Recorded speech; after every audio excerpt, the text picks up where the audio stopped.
Good afternoon, ladies and gentlemen.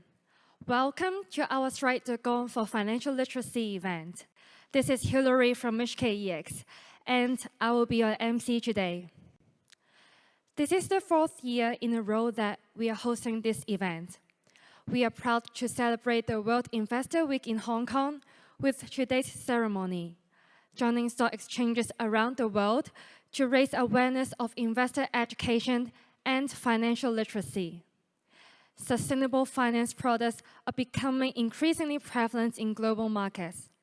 And today, we are pleased to be joined by a number of industry leaders who will discuss how they are promoting the growth of sustainable finance through regulation, engagement, transparency, and capability building, empowering investors to make informed and sound financial decisions. So to kick off today's event, I would like to invite Ms. Glenda So, co-head of markets for HKEX, to the stage to deliver the welcome remarks to us. Glenda, please. Hi. So distinguished guests, ladies and gentlemen, good afternoon. It is a great pleasure to be supporting World Investor Week again, and to be partnering with our friends at the Investor and Financial Education Council. Sustainable finance is the theme of the World Investor Week this year. And sustainable finance is something that HKEX cares deeply about. In the last few years, we have seen the issues of sustainability become front and center of the global agenda. For businesses, sustainability performance is no longer something that is nice to have, it is a must-have. And sustainable finance is rightly seen as having a key role in driving the global sustainability agenda. As a result, investors are increasingly seeking companies with good performance, commitment to ESG measures, such as greenhouse gas emission, labor rights, and board diversity. Businesses are also increasingly seeking capital to finance their business transition to net zero.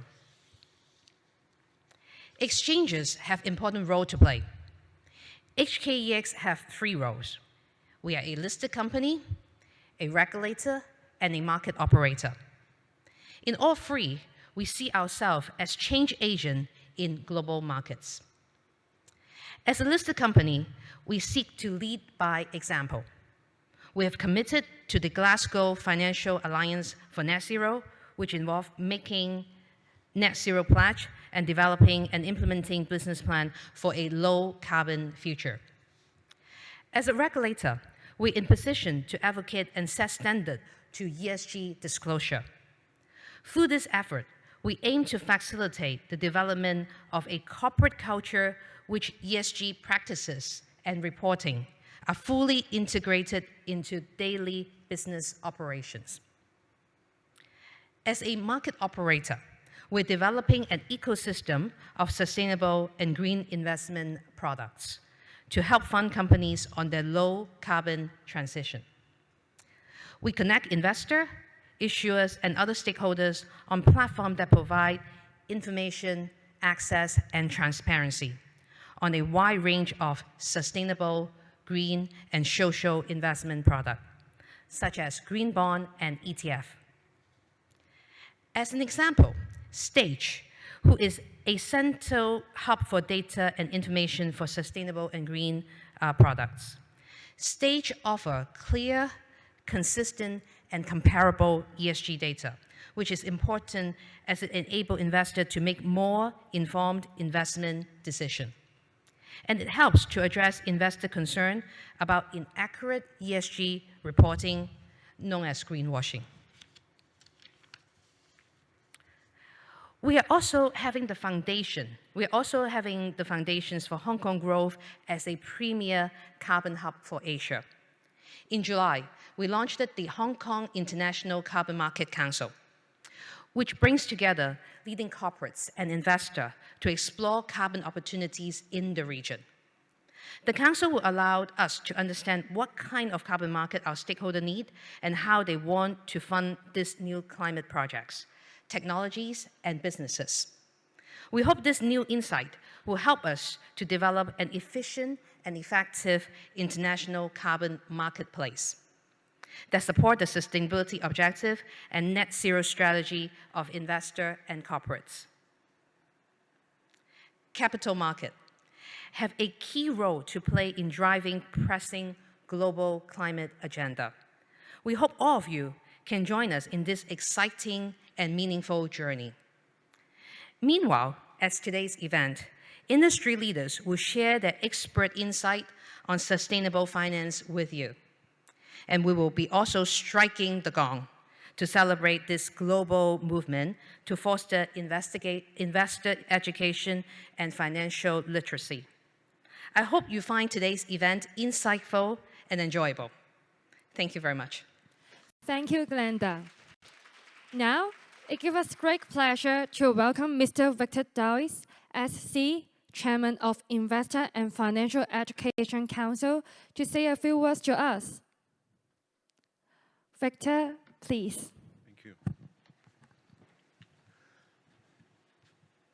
Good afternoon, ladies and gentlemen. On behalf of the Investor and Financial Education Council, I'm honored to join hands with HKEX in support of the World Investor Week 2022. World Investor Week is an annual global event led by International Organization of Securities Commission to raise awareness of investor education and protection. The campaign is supported by more than 100 jurisdictions globally and many prominent organizations, including, of course, the HKEX. One of the major themes of this year's World Investor Week is green and sustainable finance. Over the past few years, investors place very significant considerations in environmental, social, and governance factors in their investment. And this trend is not only prevalent among institutional investors. Retail investors are also following the same trend. As concern mounts over issues such as protecting the environment, contributing to a more equitable society, and raising standards of corporate behavior, socially and economically responsible companies are becoming more attractive. Investors are keen on contributing to a more sustainable future and also to manage investment risk. At the same time, we're witnessing a growing number of sustainability-related investment products in the market as part of the efforts to finance the greening of international, regional, and local economies. In Hong Kong, our green and sustainable finance market, is growing in size and in depth. The volume of green and sustainable debt arranged and issued in Hong Kong in 2021 reached a record high of $57 billion US. This is a 400% increase as compared to the previous year.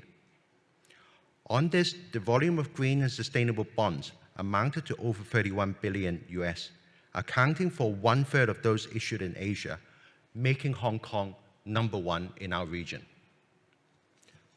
Hong Kong's first retail green bond issued in May this year is the largest retail green bond issued globally, reaching 20 billion Hong Kong.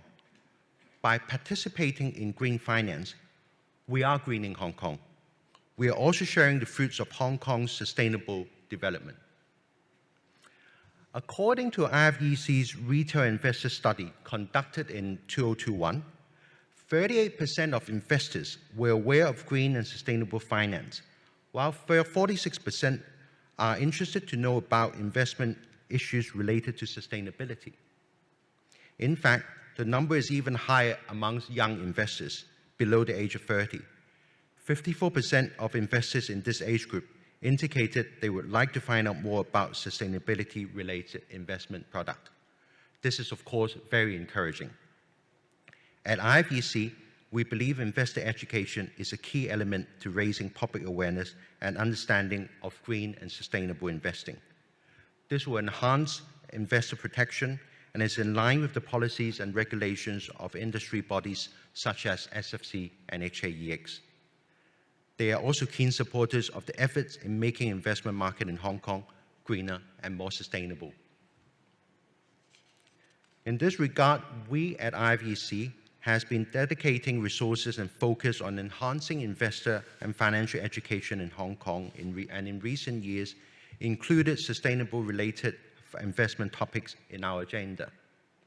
We will continue to equip the public with knowledge about sustainability-related investment products through collaboration with our stakeholders. We strive to enhance the awareness and exposure of a variety of green financing opportunities, such as retail green bonds and potential investment opportunities under the cross-boundary investment Wealth Connect scheme in the bid of supporting the sound development of this growing market in Hong Kong, as well as in the Greater Bay Area. To nurture the next generation of investors, we will continue the momentum we have built over the years to organize investor education initiatives such as talks and webinars targeting young investors, as well as proactively promoting investment knowledge across different mediums, including, of course, the popular social media platform amongst the younger generation.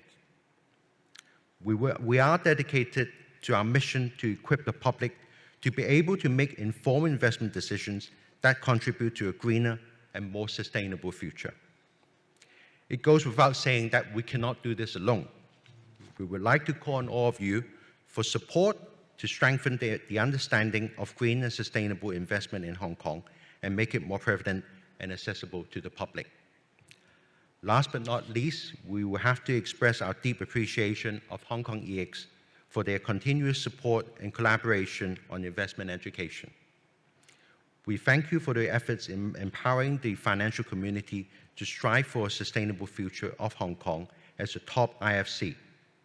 We look forward to more collaboration ahead on the ongoing education journey to a greener and more sustainable future. Thank you very much. Thank you, Victor. Please remain on stage. Now, I would like to invite Glenda to the stage again for the upcoming Market Open ceremony. Glenda, please. So before we strike the gong for financial literacy at 1 p.m. today, let's take a photo together. Glenda and Victor, please give us a big smile with your eyes.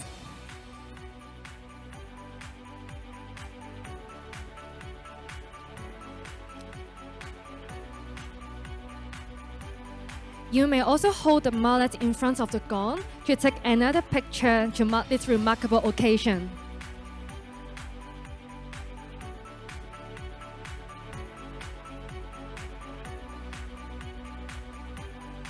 So maybe let's give it a thumbs up. And the clock is ticking. At 1 p.m. sharp, we will hold our afternoon market open ceremony. We are using this ceremony to join other stock exchanges around the world in ringing the bell or striking the gong, in our case, to raise public awareness about investor education. So now it's about 30 seconds away from the market open, and we will invite you all to join me for the countdown of the last 10 seconds leading up to the gong strike. So are you ready? 8, 7, 6, 5, 4, 3, 2, 1, strike! Thank you, Glenda and Victor. So please take a step forward to the gong and take a photo together to mark this occasion.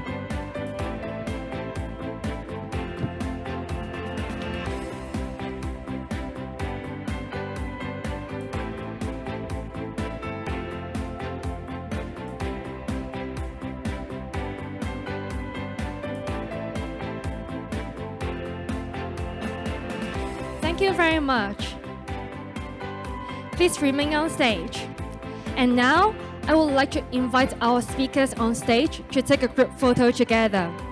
They are Ms. Alexandra Yang, Senior Director of Investment Products Division of Securities and Futures Commission, Ms. Tracy Wong Harris, Vice President and Deputy Secretary General of Hong Kong Green Finance Association, and Mr. Scott Lee, Senior Director of Asia Pacific Research Exchange of CFA Institute. please. Please give us a big smile with your eyes, everyone.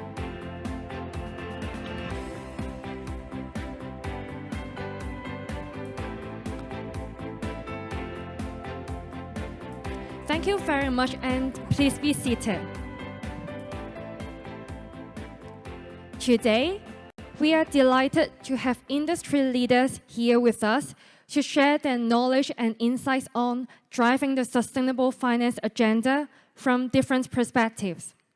And now, I would like to introduce today's first speaker, Ms. Alessandra Yang, Senior Director of Investment Products Division of Securities and Futures Commission.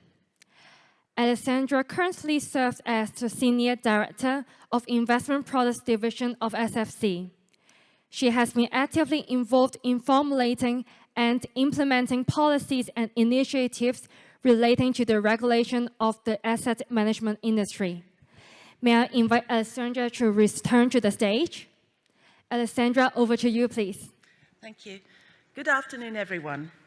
First, I'd like to thank the Exchange, the IFEC, for inviting me here today to share with you what we, as regulators, have seen and done in the retail ESG fund space in Hong Kong. I believe all of you would agree with me that under the threat of rapidly increasing climate risk in recent years, green and sustainable finance is a topic that cannot and should not be ignored. Many countries and regions, including China and the European Union, have publicly stated that they are committed to drive their economies in a greener and more sustainable direction. In addition to initiatives put forward by governments, many fund managers are also launching sustainability-related ESG products, which will help to steer trillions of dollars of investments into sustainable capital and infrastructure projects to achieve these sustainability goals. This, in turn, brings new investment opportunities for investors. At present, the SFC has approved more than 150 funds with an investment focus on climate change, environmental protection, ESG, or sustainable development.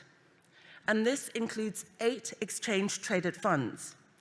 We are continuing to receive applications for new ESG funds. However, despite the significant growth in the number of ESG funds in Hong Kong over the last couple of years, the take-up rate by retail investors in Hong Kong is still fairly low. According to the retail investor study published by the IFEC in September last year, although 38% of surveyed investors said that they understood green and sustainable finance, only 2% said they had actually invested in any ESG or sustainable related products, and only 6% expressed interest to invest in these products in the coming year. There were 47% of respondents who said that they were not interested in green and sustainable finance. And there were 3 common reasons as to why they weren't interested. I would like to take this opportunity to offer some observations on these 3 reasons.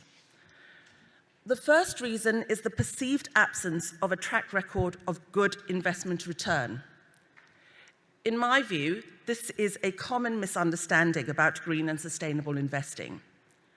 Many people still believe sustainable investing will generate lower returns, or that this type of investing is motivated solely by personal ethical preference or the desire to be socially responsible, with financial returns being much lower in the order of priority.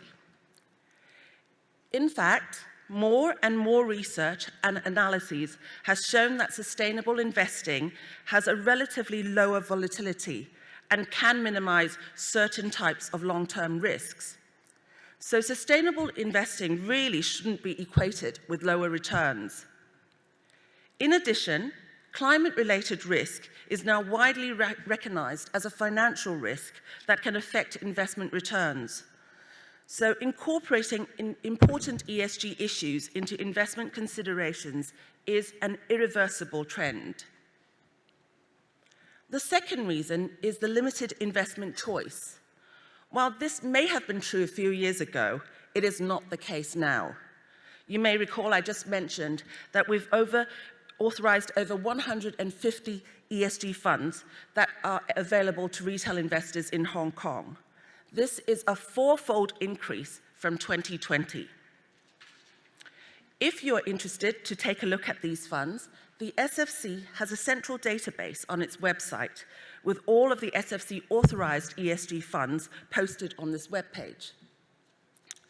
The third reason, which is possibly the most frequently raised concern, is that investors are not familiar with ESG or sustainable investment products. And this is something that my division has been looking into for a number of years. Back in 2018, the SFC issued its strategic framework on green and sustainable finance. And one of the action agenda was to facilitate the development of a wide range of green-related investments by providing disclosure guidance and harmonized criteria and frameworks for these products. At the same time, we saw a growing trend of asset managers who were interested in offering products with ESG-related mandates in Hong Kong. Against this backdrop, in late 2018, we conducted a review of the disclosures of SFC authorized funds that appeared to have an ESG mandate. Our review showed that there was a substantial gap in the quality of disclosures in areas such as the investment strategy, the investment selection process, and ESG criteria. In particular, a majority of these funds did not disclose how they incorporated ESG factors into their investment selection process.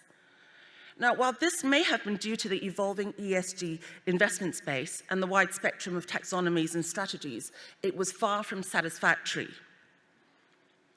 To address this issue of disclosure quality and to improve the disclosure comparability so that investors can better understand ESG features of these funds and make better informed decisions, we took the initial step to issue our first circular in April 2019 on ESG funds. This circular sets out the disclosure requirements for ESG funds, including the need to describe the fund's ESG focus, relevant ESG criteria considered, and the associated investment selection process. The 2019 circular was an important message to fund managers that they are expected to do more than simply make the claim that their funds take ESG factors into account without making it clear as to how they do this. Since then, awareness of sustainable investing has grown a lot. ESG investment products continue to gain traction and have become a global trend. Internationally, regulatory authorities have announced initiatives to require enhanced disclosure of ESG products, the main purpose of which is to enable investors to have a better understanding of the ESG features of these products so as to decide whether the products really meet their investment needs. Being mindful that our requirements need to keep pace with the development of an increasingly diverse range of ESG products and strategies, in June last year, we issued further guidance for ESG funds to make sustainability-related disclosures more transparent, more comparable, and more consistent. In addition, we also introduced a new requirement for ESG funds to conduct periodic assessments of how, in practice, they incorporate ESG factors and disclose this assessment at least annually. This is because, in our view, it is important that fund managers are responsible for telling investors how ESG products have delivered on their ESG-related focus, or, if they have failed to do so, the reasons for that. In addition to that, with respect to a fund's name, we also reiterated our general expectation that a fund's name must not be misleading. We expect that if a fund contains a reference to ESG or similar terms in its name or its marketing materials, these references should be accurate and proportionate to the actual ESG features of the fund. It is important that they should not overstate or overemphasize these features. In terms of the way forward, gatekeeping against greenwashing remains a key SFC priority. We will continue to monitor ESG funds' compliance with the requirements that are set out in our 2021 circular and to keep a close eye on market as well as regulatory developments globally, including the development and implementation of ESG fund-related developments in other jurisdictions, the growing trend of using third-party ESG ratings and data products by ESG funds, as well as the way in which taxonomies for ESG funds might be adopted. At the same time, effective investor protection must include measures to educate investors so that they learn to protect themselves. We will continue to work closely with the IFEC to support investor education in this area through regular updates via online and social media platforms, as well as events like this one. Now, I would like to spend a few minutes to share some key points that, as an investor, you have to be aware of when you're considering to invest in an ESG fund. While we have been enhancing the quality of ESG disclosures and the transparency of ESG funds, so far there has been no single set of internationally accepted standard as to how an investment fund should be named or labeled as green or sustainable, as this involves different subjective factors and criteria. There are also a host of different opinions and ongoing debate in this internationally. For example, there is huge disagreement on whether nuclear power should be regarded as green or sustainable. There are also different types of ESG strategies that an ESG fund might adopt. One of the common strategies of ESG funds in Hong Kong is thematic investing. Here, the fund pursues specific ESG-related themes or issues and normally has targeted exposure to these specific themes by investing in securities of companies or sectors that engage in the related business activities. For example, a fund may invest primarily in companies that are engaged in the renewable energy business or any other businesses that are offering solutions to help climate transition. Another common strategy is the best-in-class strategy, which aims to seek positive ESG-related outcomes by selecting the better ESG performers in the investment universe based on measurable ESG indicators or metrics. A less common strategy for our ESG funds is impact investing.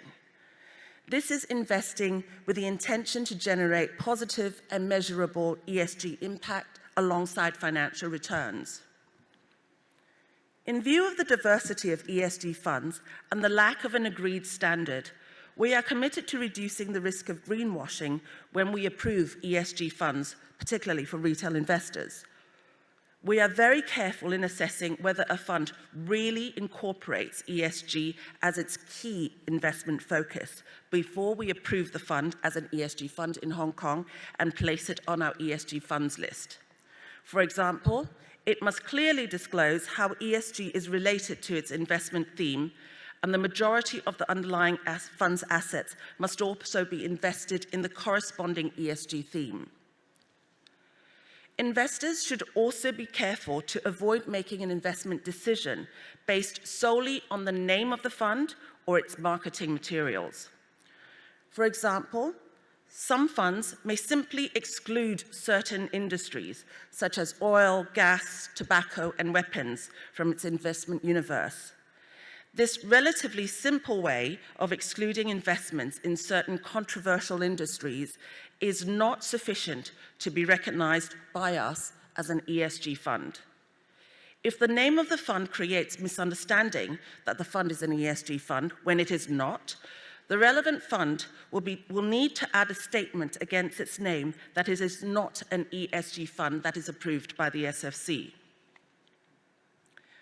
In order to provide more transparency to investors, from January this year, we have also optimized the original ESG funds page on the SFC website by including ESG investment themes and related investment strategies for each ESG fund. We strongly encourage you to visit this dedicated webpage to check whether a product is an ESG fund that has been approved by the SFC, or just to learn more about the ESG features of these funds. In fact, almost every ESG fund will have some differences in their characteristics, themes, and focuses. The definition of ESG or sustainable development also inevitably involves some degree of subjective opinion or values. Therefore, investors are highly encouraged to do their homework before investing and to carefully consider whether the relevant product meets their expectations or personal investment preference, as well as risk profile. And do ask your professional advisors if necessary. To wrap up, I hope that in the near future, investors will have better, more reliable, and more comparable information to deepen their understanding of ESG products. And finally, I hope you all enjoy today's event and extend your support for green and sustainable investing. And I wish you all good luck in your investments. Thank you. Thank you, Alessandra. We appreciate you taking the time to share your views on how ESG products are regulated in our markets. In the next session, we are pleased to have Ms. 𝗔𝗴𝗲𝗱, Vice President and Deputy Secretary General of the Hong Kong Green Finance Association. Tracy is the Vice President and Deputy Secretary General of HKGFA and the Head of Sustainable Finance for Greater China and North Asia at Standard Chartered Bank. She is also an appointed member of the SFC Climate Change Technical Expert Group. In her presentation, she will share her views on the latest trends shaping sustainable finance and product development. Tracy, please. Hi, good afternoon, distinguished guests, ladies and gentlemen. I'm delighted to be here today sharing with you the latest sustainable finance market and product developments. Thank you for Stock Exchange and IFEC for inviting me for this sharing. Looking at the overall sustainable finance market in the past decade, you can see from the graph that it has gone through tremendous growth. Last year, 2021, we have seen the overall sustainable finance market exceeded $1.7 trillion and it was double globally and triple, close to triple in Asia. In terms of product developments, green bond is still the biggest contributing to a third of the market.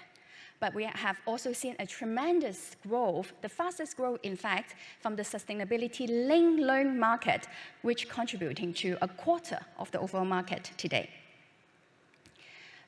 Looking closer to home, Hong Kong 2021 total debt issued and arranged in Hong Kong hit $57 billion, with 55% in the bond market and a third of totals in Asia,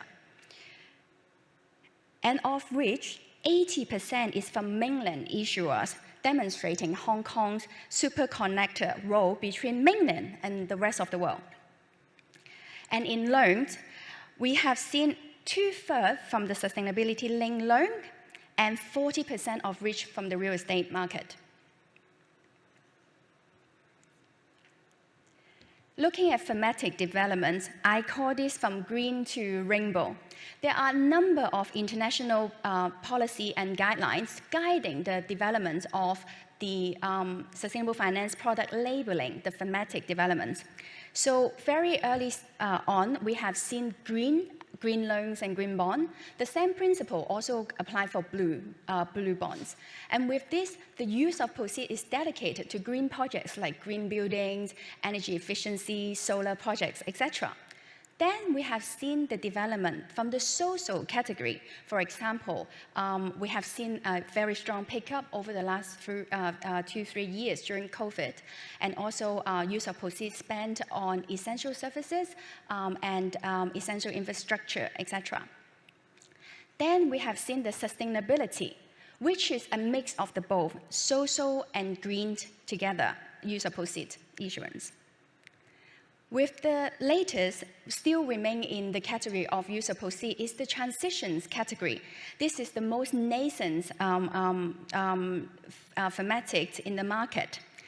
And with that, we are expecting the G20 to publish the transitions financing guidelines soon, next month. So watch this space.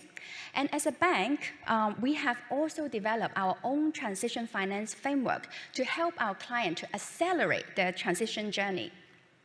This is published on our website, so feel free to go and look at the eligible assets and activity under the transitions category. Now, as I mentioned a few times, we have seen tremendous growth in the sustainability link category, in particular in loan. So for this, I want to spend a little bit of time explaining what is sustainability link.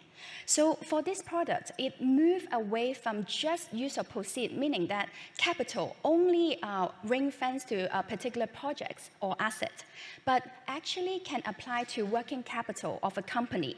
So with the sustainability or key performance target that's set according to the company's aspirations on their sustainability target.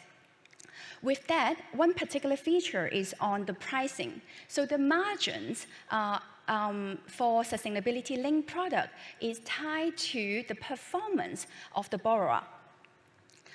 With that, we have seen the differentiator between how the sustainability-linked loan product developed globally and also in this side of the world.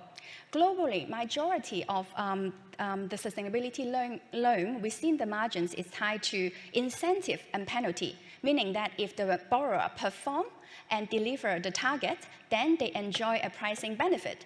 On the other side, if they miss this target, they are subject to penalty. However, in Asia, we have seen the market diverge slightly, where we still see majority in the incentive category only. But lately, we have seen a number of transactions also being very fast catching up, seeing both sides, incentive and penalty in this market. And I guess this is how and the reason why over the last 3 years that the fastest growth of sustainable finance product are from the sustainability link loan, because it opened up the market to working capital and there's incentive of driving borrower on this particular product. Now, we're talking about product. I'm sure all of you have heard about loans and bonds. So as I mentioned, thematic. So across the thematic, we have seen loans and bonds are green, blue, sustainability, social, transition, sustainability link across loans and bonds. But actually, there are a lot more sustainable finance product in the market and in Hong Kong here, where we are today. So we have seen liability products being developed, so on deposit and on cash management product, sustainable deposit, sustainable saving account, and payroll recently being developed from liability side. And also sustainable trade. And how the use of proceed thematic and also link apply to the trade finance product for SME and supply chain on import and export letter, guarantees, receivable services, etc. Also, we have seen derivative market being developed in, again, use of proceed and links can also apply to the derivative market in swaps and in repos. And as you have heard from Glenda earlier, Hong Kong Stock Exchange been leading the way and setting up the Hong Kong International Voluntary Carbon Market Council.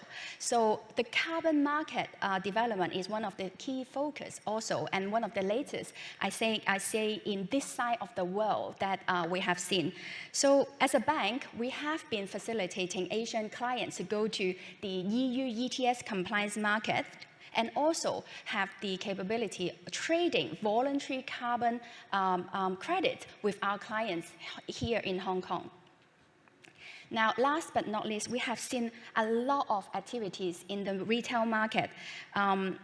Alessandra from SFC have shared earlier, over 150 approved ESG funds now available for retail. And Victor mentioned earlier, the Hong Kong government have issued the first retail green bond. So you and I can easily have access to sustainable finance products from any commercial bank buying retail green bond, and also in the ESG fund space.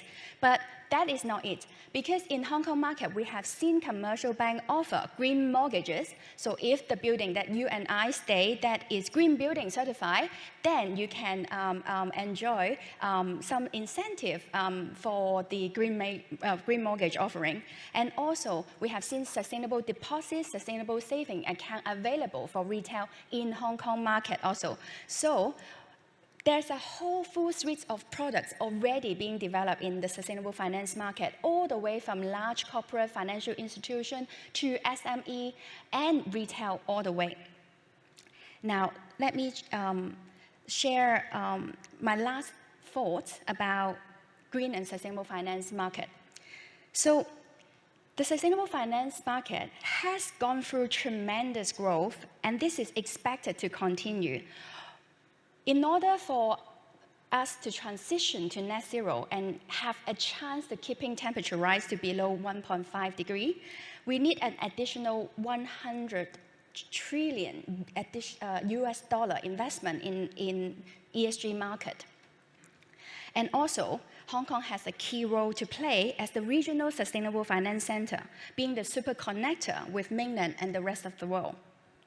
Last but not least, to accelerate to net zero, it requires all of us to take urgent actions, no matter what role we play, and the willingness to collaborate. With that, thank you very much. And once again, I thank Stock Exchange and IFEC for hosting today's event. Thank you.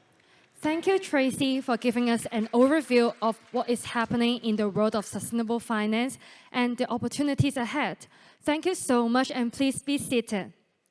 And now, I would like to invite Mr. Scott Lee, Senior Director of Asia Pacific Research Exchange at the CFA Institute, to the stage to share his views on ESG investing.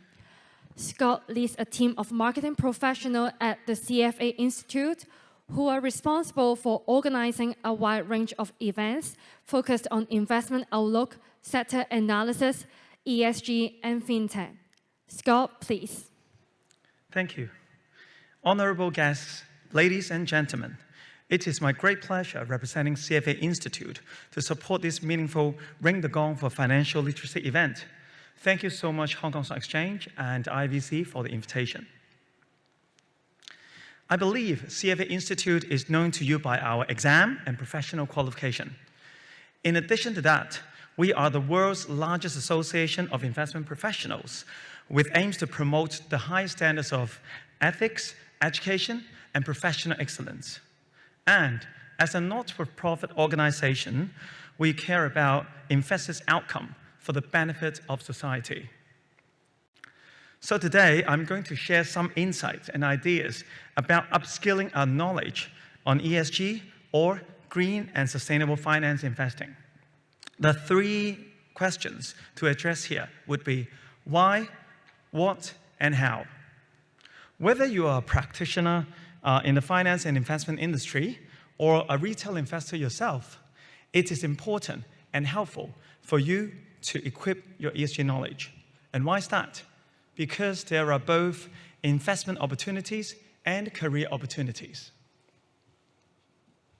So in this slide, I think from an investment angle, ESG investing has already become mainstream, and there is a huge demand from both asset owners and investors. As you can see, according to the 2020 study published by the Global Sustainable Investment Alliance, GSIA, the global ESG-related asset under management has grown to US $35.3 trillion. And a study by Bloomberg Intelligence last year estimates that the ESG AUM may hit US $53 trillion by 2025. What does this figure tell you? It means that roughly every $1 in $3 of assets being managed would be ESG related. And let's zoom in from global to local. The China Society for Finance and Banking estimate that in the next 30 years, we will need as much as 480 trillion yuan, on green financing in China to fund the core transition of its economy into one that is carbon neutral by 2060. And these figures tell you how bright the future of ESG investing is. While some of you think that ESG investing is only embraced by institutions, like the previous speakers have mentioned, we're delighted to let you know that it is also of individual investors' interest.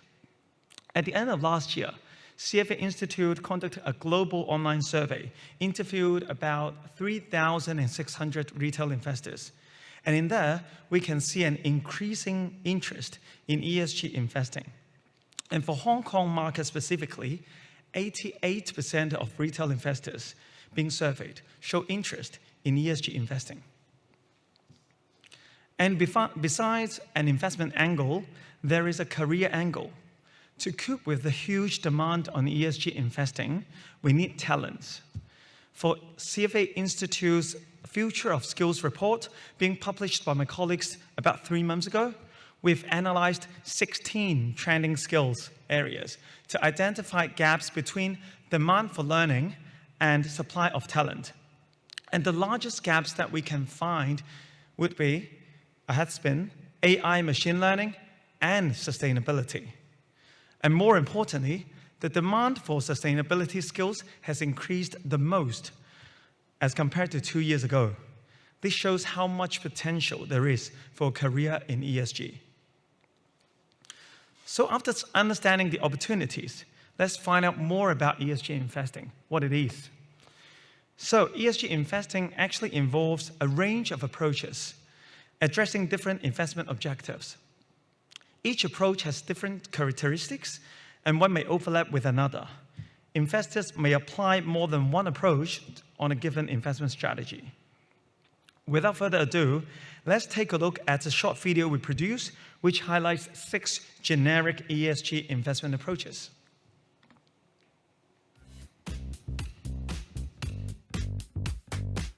Did you know investors use 6 methods for bringing ESG considerations into their decision-making, often in combination with one another?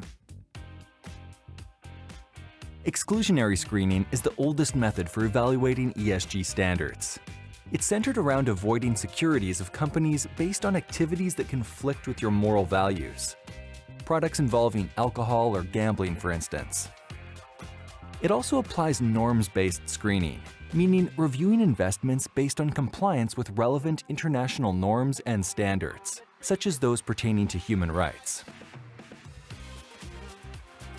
Best-in-class selection, also known as positive selection or positive alignment, is about investing in companies with better or improving ESG performance relative to sector peers. This method can improve the risk and return characteristics of a portfolio, as a strong ESG policy makes companies more aware of their risks and increases transparency. Active ownership is about engaging deeply with companies and entering into a dialogue on ESG issues and exercising ownership rights and sharing your voice to affect change. Examples include meeting with company representatives, filing a shareholder resolution, and engaging in public dialogue with policymakers. It is considered by many to be one of the best methods to maximize returns and reduce risks. Thematic investing is a type of investing based on following social, industrial, and demographic trends. Sustainability is at the heart of many of these trends, like clean tech, green real estate, and sustainable agriculture. The goal of impact investing is simple: to select securities with a disclosed intention to generate and measure social and environmental benefits alongside a financial return.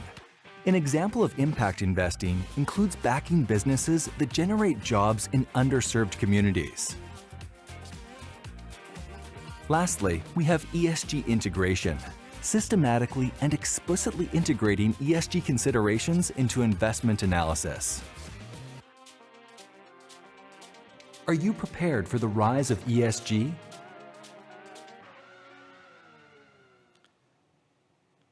I hope this video gives you a quick overview of various ESG investment approaches.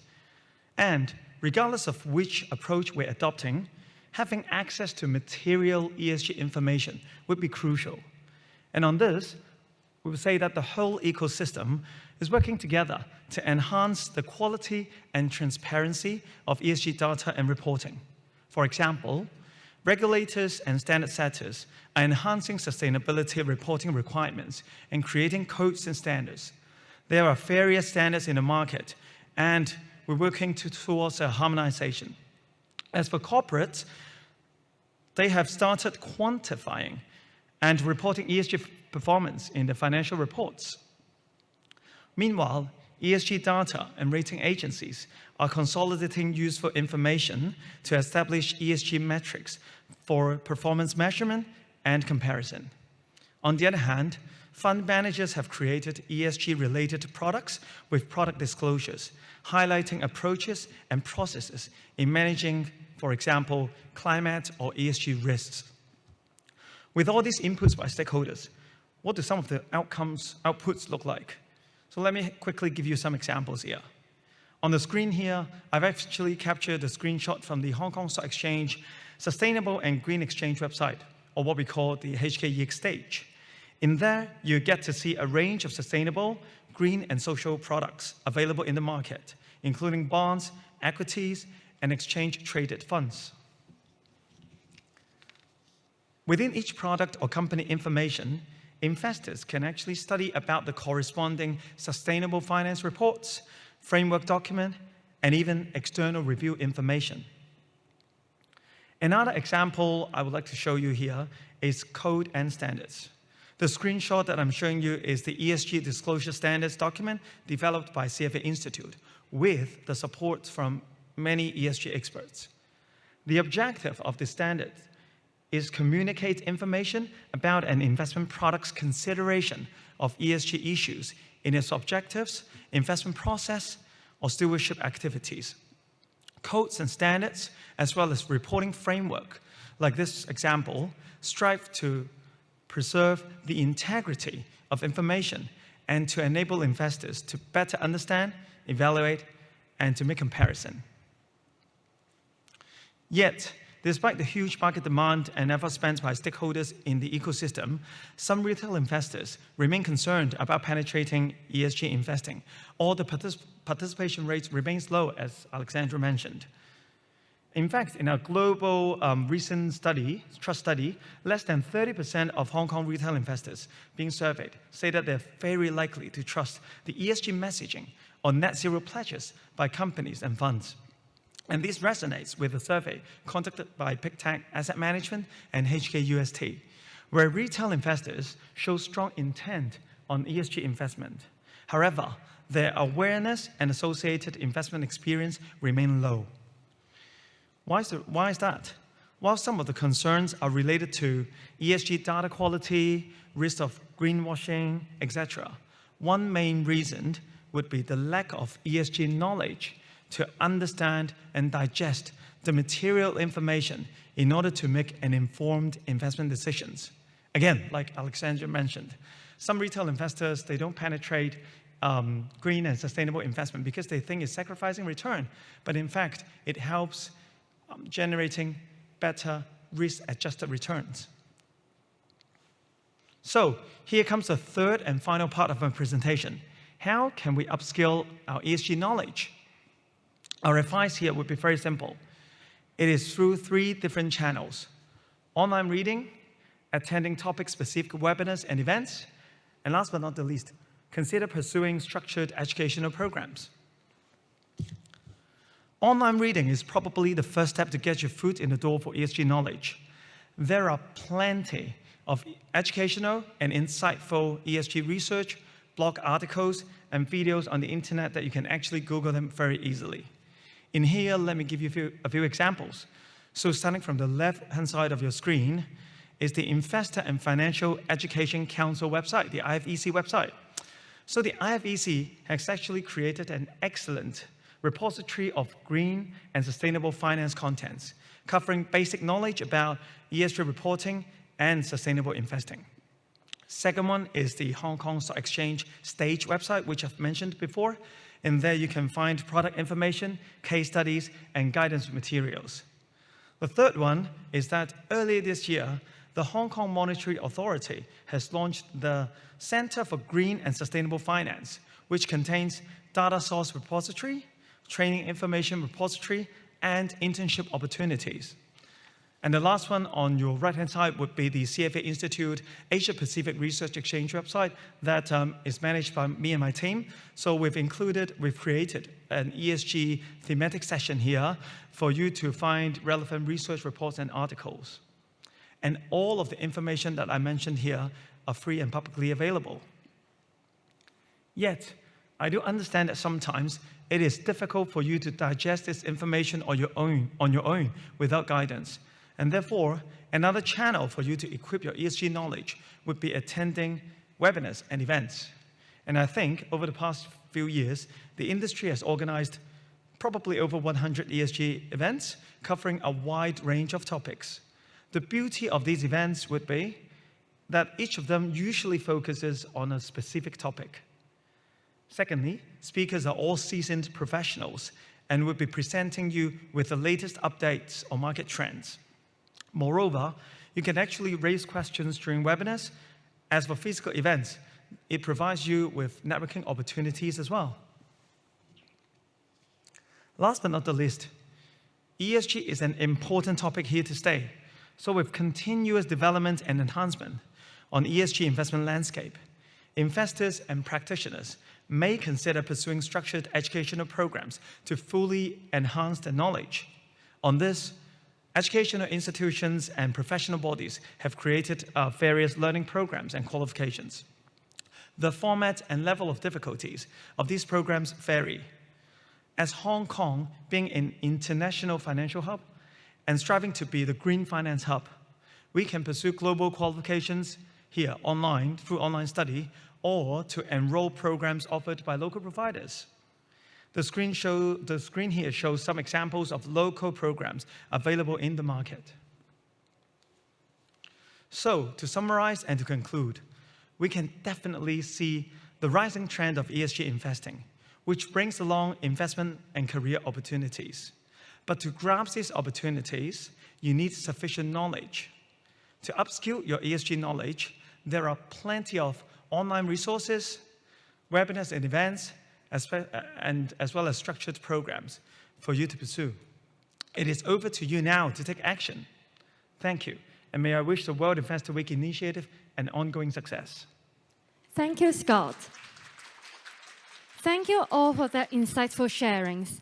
We are now at the end of this year's Strike the Gong for Financial Literacy event. Once again, we would like to thank all our guest speakers and participants for joining this event. During the World Investor Week, the Investor and Financial Education Council has also organized a series of activities promoting investment knowledge and attitude in today's fast-changing and complex investment environment. Please visit the IFEC website by scanning the QR code shown on the screen for more details. Thank you and have a good afternoon.